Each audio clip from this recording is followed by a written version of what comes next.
All right, everybody, this is Terry, and welcome to my channel. And we are in the laundry room, and I'm going to talk about my Angraecoids. If you don't know, Angraecoids go through a dry period in the wintertime, some in cooler temperatures, but some in warmth. But they prefer warmth. The majority of them warm to intermediate. But they still need that high humidity. They still need good light, even probably more light than they do in the summer. And they do still need their aerial roots watered or hydrated, either by high humidity or by misting.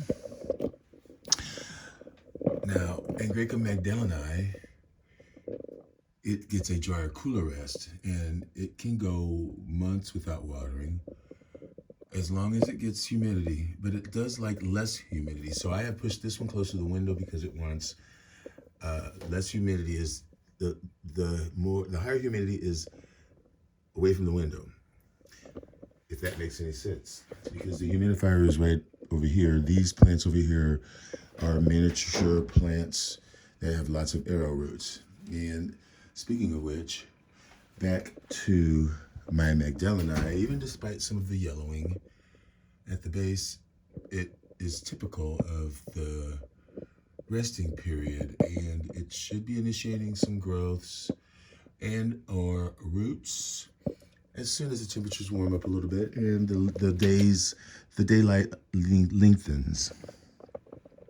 Now back over this way, that is a good story. Now back over this way, I have my Ioniella Polystachya.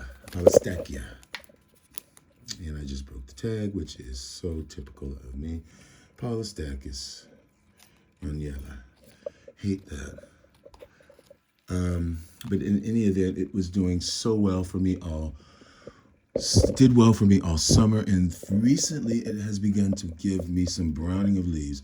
Now, I initially thought that it was due to the cooler temperatures, and I put out a heater, but it has only accelerated, and there's been just more die-off than I care to want to see.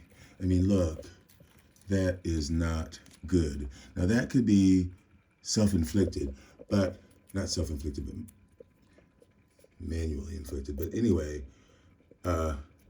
you see the leaves are all shriveled up. And even at the base, you can see the cane there. I just don't get it.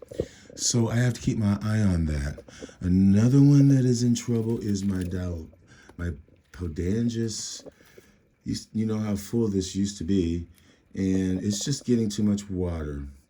That's always my issue with Podangus, and that's probably going to be the last one I buy, unfortunately. Now, as I look down here, this is my Jumelida, which is a cross, and it is doing very well for me. Surprisingly, I have issues with Jumelias.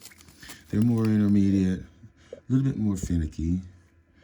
They like higher humidity, but for me, I've gotten it to rebloom. And there may be a couple of more spikes emerging. So, yay. And also, a trouble plant for me back here is my Orangus citrata, which is in bud. And the tag is there. And now watch me. Anyway, I showed the tag, Orangus citrata. And you can see there's buds down there. And there's few up here developing. You can see that spur at the base of that. Hopefully we'll get some fragrance. Citrata is very night fragrant, as is this Jumella.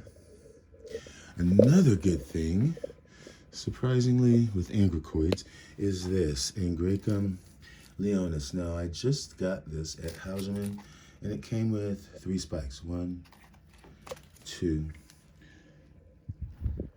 and there's 3 down there. Now, much as the habit, the old spikes never go through for me. They always blast. But for this one has put out another spike that has continued to elongate. So fingers crossed, that would be a very, very first for me if that ever blooms, because that, I've never got Leonis to bloom, even if I bought the plant with buds.